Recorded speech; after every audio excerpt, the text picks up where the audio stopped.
Мидың қан тамырлары бітеліп немесе жарылғанда инсульт пайда болады. Ми қан тамырлары желісіне сүйеніп, оны оттегі бай қанмен қамтамасыз етеді. Инсульт кезінде қанмен қамтамасыз етілмейді. Бұл қоршаған жүйке жасушаларын қоректік заттар мен оттегімен қамтамасыз етуді тоқтатады. Жалпы инсульт дегеніміз не? Инсульт немесе ми шабуылы. Мидағы қан тамырлары бітеліп қалғанда немесе жарылғанда пайда болады. Ми оттегін сақтай алмайды, сондықтан оны оттегіге бай қанмен қамтамасыз ету үшін қан тамырларының желісіне сүйенеді. Инсульт қанмен қамтамасыз етілмеуімен аяқталады. Бұл қоршаған жүйке жасушаларын қоректік заттар мен оттегімен қамтамасыз етуді тоқтатады. Тіндерді оттегімен қамтамасыз етуден 3-4 минуттан артық үзілгенде ол өле бастайды. Инсульттың түрлері: инсульт, геморрагиялық инсульт, ишемиялық инсульт немесе өтпелі ишемиялық ұстамалар түрінде пайда болуы мүмкін. Геморрагиялық инсульт. Инсульттың бұл түрі мидағы әлсіреген қан тамыры жарылғанда орын алады. Қан кету немесе қан тамырларынан қан кету кенеттен пайда болады. Қан тамырларынан шыққан қанның күші қоршаған ми тінін де зақымдауы мүмкін. Геморрагиялық инсульт инсульттың ең ауыр түрі.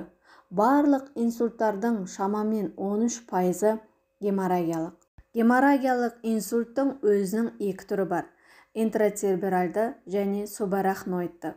Ми ішілік қан кетулер жиі кездеседі және мидың терең тініндегі қан тамырлары жарылғанда пайда болады. Субарахноидальды қан кетулер әдетте аневризма, яғни артериядан шығарылған қанға толы дорба, жарылып ми мен бас сүйегі арасындағы кеңістікке қан кеткенде пайда болады. Геморрагиялық инсульттың бұл түрі көбінесе жоғары қан қысымынан туындайды.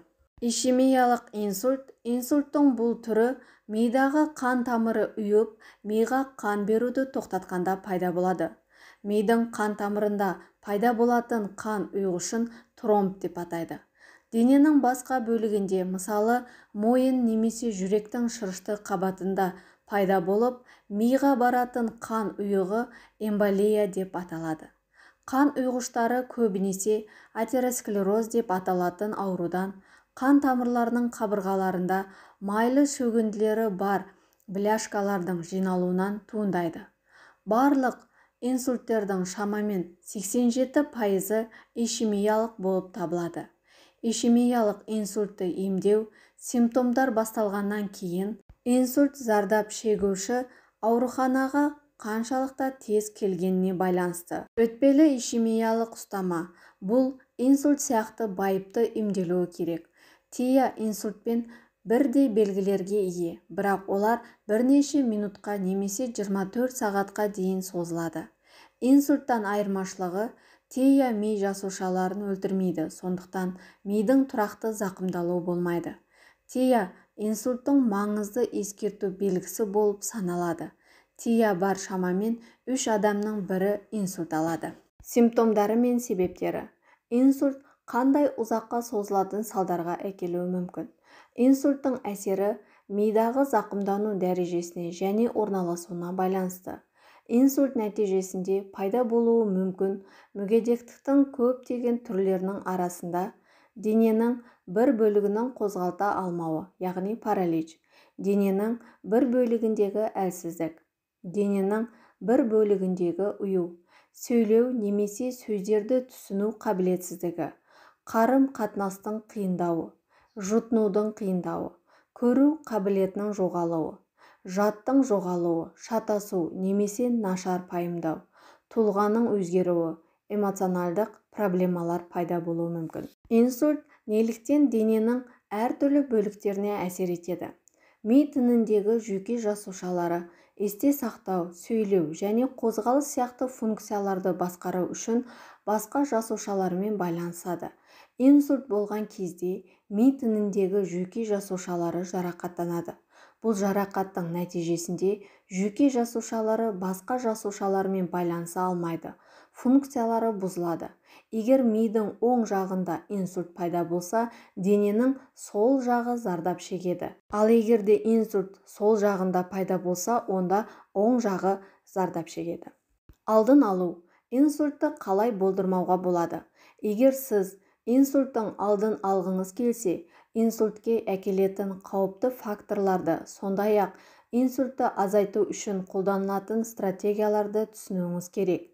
Ескерту белгілерін білетініңізге көз жеткізіңіз. Егер сіз инсульт туралы ескерту белгілерін көрсеңіз, бірден жедел жәрдемге хабарласып, дәрігердің бақылауында болғаныңыз дұрыс.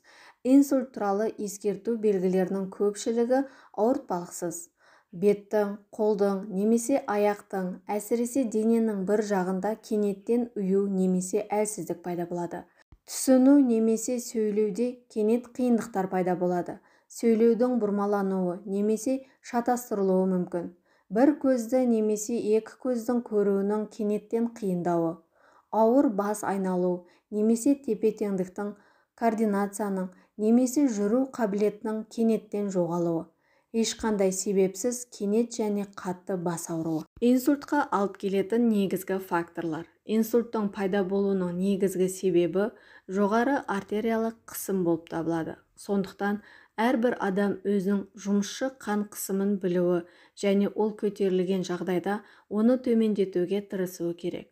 Тұтастай алғанда, егер сіздер гипертониямен зардап шексеңіздер, сіздер дәрігерге көрінуге және дәрілер ішу, физикалық күш түсулер және арнайы ем-дәм сақтау тұрғысынан оның ұсыныстарына нақты ерулеріңіз керек. Сіз сондай-ақ, егер сізде жүрек ауруы, қант диабеті бар болса, шылым тартсаңыз, алкоголь ішсеңіз, артық салмағыңыз болса, қозғалмайтын өмір салтын жүргізсеңіз, генетикалық бейімділігіңіз болса, қан аурулармен, ми ыдыстарының қабынуымен азап шексеңіз, қанды сұйылтушы дәрілерді қабылдасаңыз, онда инсульт алудың қауіп-қатер тобында боласыз. Ең бастысы, науқасқа жедел медициналық жәрдем көрсетілуі керек. Себебі инсульт дамыған кезде алғашқы минуттар мен сағаттар өте қымбат болып табылады. Егер инсультті болдырмаудың сәті түспесе, науқас жедел ауруханаға жатқызылып, хирургиялық араласуды қажет етеді. Оған бас миының компьютерлік томографиясы жүргізіледі. Жұлын ми сұйықтығы талдауға алынып, тиісті ем шаралары жүргізіледі. Бірнеше күн ішінде ол нейрореанимация бөлімінде, интенсивті невралгия бөлімінде немесе күшті инсульттық бөлімде болады. Дәрігерлер пациенттің өмірі мен инсульттың зардаптарын толықтай немесе ішінара алу үшін күресетін болады. Науқастың дұрыс тамақтануын қамтамасыз ету маңызды. Сіздермен бірге болған 100 жаса каналы. Бүгінгі видео ақпаратым ұнаған болса, маған қолдау көрсетіп, тіркеліп кетулеріңізді сұраймын. Келесі кездескенше сау саламат болыңыздар, ауырмаңыздар.